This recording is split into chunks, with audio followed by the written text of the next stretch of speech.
হওয়ার কথা, কারণ একটা রুমের মধ্যে এতজন লোক থাকলে একটা 2-3টা গ্রেনেড যদি একত্রে ব্লাস্ট করে, কারোর কোনো বেঁচে থাকার মানে সুযোগ নাই। সুবেদার সাথে কথা বললো, ওরা সবাই হুদাকে চিনেই তাকে বললো, তখন হুদা বললো যে আর্মি হ্যাজ টেকেন ওভার, এখন আমরা এখানে আসছি, Mujib is no more in power, মুজিবকে অ্যারেস্ট করতে আসছি, এবং আপনারা আমাদের সাথে আছেন কিনা। এক বাক্যে সবাই বললো স্যার আমরা আছি আপনাদের সাথে। তো হুদাকে বললো যে ঠিক আছে আপনারা রেডি থাকুন, কিন্তু কেউ যেন মানে এখনো 32 নম্বর ঘরের ভিতরে কেউ যেন না ঢুকতে পারে, এটা আমরা দেখে লাগবে। কিন্তু এই হুদা বলছে আমি একটু আমার সৈন্য সামন্ত নিয়ে আসি এবং এলএমজি বিভিন্ন জায়গাতে আমি বসাবো, সেগুলো ঠিক করে আসি। মিনওয়াইল ওই লান্সারের লোকজন আয়সা তারা ভিতরে ঘরের ভিতরে ঢোকার জন্য মানে ইয়ে করতেছে। আর একটু বছরে দোতলা থেকে নিচে এসে কমর্শন সমর্শন শুনে উপরের থেকে শেখ কামাল, শেখ মুজিবের বড় ছেলে, তখন সে ক্যাপ্টেন কামাল, কিন্তু সে তার স্টেন গান না কেড়ে উপর থেকে গোলা ছুটতে ছুটতে নিচে দোতলা থেকে নিচে আসছে। আর আরো বলা হয়েছে উপরে দোতলা থেকে সুলতানা, শেখ কামালের ওয়াইফ, সেও একটা মানে অটোমেটিক রাইফেল দিয়ে দোতলা থেকে নিচে যে জমাত হয়েছে তারা বুঝতে পারছে তারা কেউ অ্যাটাক করতে আসছে, মানে 32 নম্বরে মুজিবের বাসী, ওখান থেকে গোলাগুলি করছে। এসব গোলাগুলি হওয়াতে একজন সিপাহী মারা গেছে, আরো মনে হয় 2-1টা ওয়ান্ডেড হয়েছে, কারণ তখন অন্ধকার ছিল, অন্ধকারের মধ্যে গোলাগুলিতে পড়ছে, মারা গেছে। এই এখন চোখের সামনে তাদের একজন সিপাহী মারা গেছে, এটা দেখে অন্যান্য সিপাহীরা খেপে গেছে। গুলি আগে স্যার শুরু হলো কাদের পক্ষ থেকে?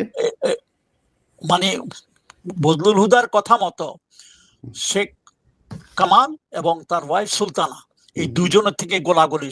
শেখ কামাল সিঁড়ি বেয়ে নিচে আসতেছিল, গোলাগুলি চিল্লাইতে চিল্লাইতে, মিলিটারি পুলিশ ভাই ভাই আমাদের অ্যাটাক হয়েছে আপনারা আমার সাথে আসেন, সে গোলাগুলি করতে করতে নিচে নামে আসছে।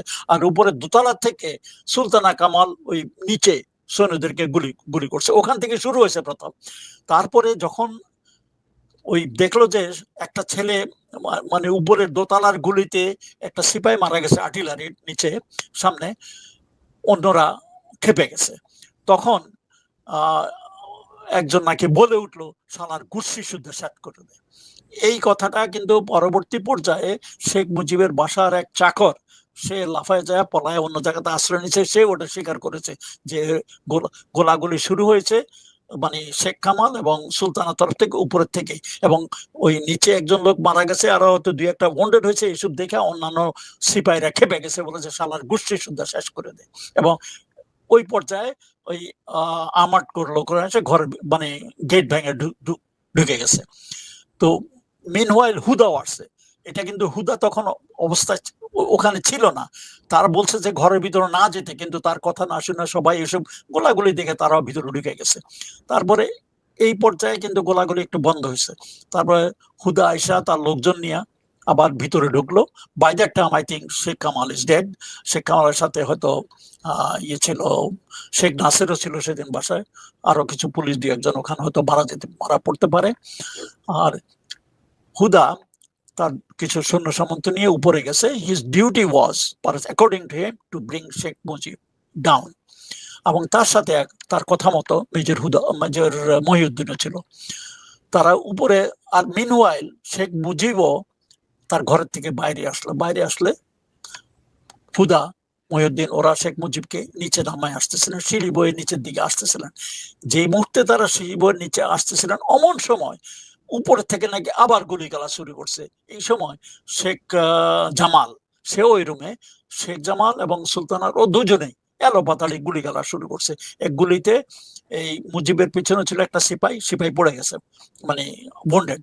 আর গুলিগালা আওয়াজ শুনে মহিউদ্দিন এবং হুদা ওরা দুজনেই ডাক, শেখ মুজিব তখনও দাঁড়ানো ছিল, এবং তারা ডাক করে বাঁচে গেছে গোলাগুলি শুরু করতে। আর এই গোলাগুলির আওয়াজে গেটে দিয়ে বাই দ্যাট টাইম অন্যান্য লান্সারের লোকজন যারা আসছে তারাও মানে ঢুকে এসে একেবারে মানে পাগলের মতো হয়ে গেছে, তারা পাল্টা গুলি দিয়ে। এবং মুজিব উনি নিজে অনেক বড় লোক, লম্বা চড়া, আর গুলি ওই মুজিবের গায়ে লাগছে সবগুলো, নিচের থেকে গুলি করছে, and he fell down and streaming blood. এই হলো মানে হুদার এই যে আমরা বক্তব্য। আমরা ওই যে মুহিত সম্ভবত এই যে মামলার আসামি, সেই ব্যক্তির বক্তব্য শুনি যে রাসেল এসেছে, আমাকে বাঁচাও সিনেমার মতো করে দৌড়ে এসেছে। তারপরে উনার কোলে জড়িয়ে ধরেছে। উনি বলেছেন, "না ওকে মেরো না।" হ্যাঁ? তারপরে মানে এই যে সিনেমা নাটক এগুলো কি হয়েছিল কেন? এটা ইলিয়াস, এটা নাটক। তুমি চিন্তা করো ওই পরিস্থিতিতে কোন একটা বাচ্চা তার মাকে ছেড়ে আসবে, বা মাওকে এরকম 10 বছরের 9 বছরের বাচ্চাকে ছেড়ে দেবে? না, তার আর কোল থেকে টেনে হেঁচড়ে নিয়ে আসা হয়েছে, মুহিতের কাছে এগুলা এনেছে। এগুলা মুহিত কাহিনী বানানো হয়েছে, এগুলা কাহিনী বানানো হয়েছে কাহিনীকে একটা নাটকীয় মোড় দেওয়ার জন্য। এগুলো একটা মানে চিন্তা করার বিষয়। আর কিন্তু ঠিক 9-10 আছে, মানে বছরের তারা একটা তারা এক ছেলে জায়গাতেই কি থাকে তার স্যার। মা বাট আর মাও কি ছেড়ে দেবে না, সে না স্যার, বাচ্চাকে? বাট স্যার অত ছোট বাচ্চাদেরকে মারতে হলো কেন? মানে ওদেরকে কেন না, মারলো? এটা কেন সেটা আমি পরে আসতেছি। হুম, কাহিনীতে বলা হয়েছে তাকে মারছে, ওখান থেকে নিয়ে ওর পয়েন্ট ব্ল্যাঙ্কে নাকি মারা হয়েছে, এগুলা কাহিনী বানানো হয়েছে। অত আমি জানি না, আমি ওখানে ছিলাম না, যাতে হুম। আমার মনে হলো যে এগুলো কাহিনী বানানো হয়েছে। তারপরে সবাই কিন্তু ওই একটা দোতলার একটা রুমের মধ্যে বন্ধ ছিল। শেখ মুজিব চলে আসলো, বাকি সবাই তারা অনেক শেখ মুজিবকে মানে আহ, যাতে না নিতে পারে চেষ্টা করছিল, কিন্তু পারে নাই। শেখ মুজিব নিজে নিজে থেকে আসছে। প্রথম তো সে খালি গায়ে আসছিল, তারপরে মনে হয় হুদা বলছিল যে আপনি জামা পরে আসেন। তারপরে তাকে পাঞ্জাবি দেওয়া হলো, পাঞ্জাবি পরা ছিল, তার তাম্বাকু সব দেওয়া হলো, ওখানে নিয়ে নিলো তাম্বাকু। মনে হয় ইয়ে হুদা মনে হয় নিজেই মনার পাইপ এবং তাম্বাকু নিলেন। নিচে নামার সময় তখন এই গোলাগুলি হয়ে গেল আর কি। কিন্তু ওরা যখন শেখ মুজিব পড়ে গেল, তখনই আবার আরেক রাউন্ড গোড়াগড়ি উপরের থেকে শুরু হলো নিচের দিকে। তো ওই জানালা দিয়ে এই পর্যায়ে কিছু সিপাহী, অ্যাকর্ডিং টু বজলুরুদ্দা, কারণ যেভাবে গোলাগুলি ছুটতেছে চতুর্দিকে, তারা করলো কি লব করে মানে খুব ক্রল করে ওই রুমের কাছে গিয়ে 2-3টা গ্রেট জানালা দিয়ে ভিতরে ফালাই দিল। ইতিমধ্যে কিন্তু শেখ মুজিবের বাসা সবাই একই রুমে, বাইরে কেউ নাই। বাইরে যারা ছিল ওরা সিপাহী টিপাহী, নিচে পুলিশ টুলি ওরা ছিল, শুধু শেখ নাসের ছিল নিচে, সে নাকি বাথরুমে পরে গুলি খাইছে, বাথরুম মারা গেছে।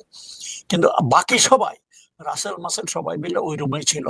ওই গ্রেনেড, অ্যাকর্ডিং টু, আমি জানি না কারণ দিস ইজ স্টেটমেন্ট ফ্রম হুদা, যে গ্রেনেড নিয়ে 2-3টা গ্রেনেড ওই জানালার ভিতর দিয়ে কাছে ক্রল দিয়ে ড্রপ করে তারা সরে পড়ছে। ওই গ্রেনেড ব্লাস্টে সবাই মারা যায়। এই মানে রাসেল পরিবার, টাসেল রাসেল। সবাই সবাই এক জায়গাতেই ছিল, ওখানেই ছিল, এবং সবাই এক রুমেই সবাইকে মারা যায়। রাসেল নিচে বসে নাই, অন্য কেউ, শুধু শেখ কামাল নিচে মারা গেছে। বাকি সবাই ওই রুমে ওই গ্রেনেড ব্লাস্টে মারা যায়। এখন মুজিবের মৃত্যুর পরে কোনো ফরেন্সিক স্টেটমেন্ট নিছে কিনা জানি না, তারা কি গুলিতে মারা গেছে না গ্রেনেড ব্লাস্টে মারা গেছে, এটা কেউ পরীক্ষা করে নাই। হয়তো পরীক্ষা করলে দেখা যেতে পারতো তারা কিভাবে মরছে। কিন্তু সবাই ওই এক রুমে হার্ডল হয়েছিল, ওখানে সবাই মারা যায়। That was the end of Mujib family. ওইভাবে করা হয়েছে, এটা আমি যা মানে আমার এই বইয়ের মধ্যে স্টেটমেন্ট আছে, সেই এর মধ্যে সে বলেছে যে ওতেই সব মারা যায়। হওয়ার কথা, কারণ একটা রুমের মধ্যে এতজন লোক থাকলে একটা 2-3টা গ্রেনেড যদি একত্রে হুম। ব্লাস্ট করে, কারোর কোনো বেঁচে থাকার মানে সুযোগ নাই।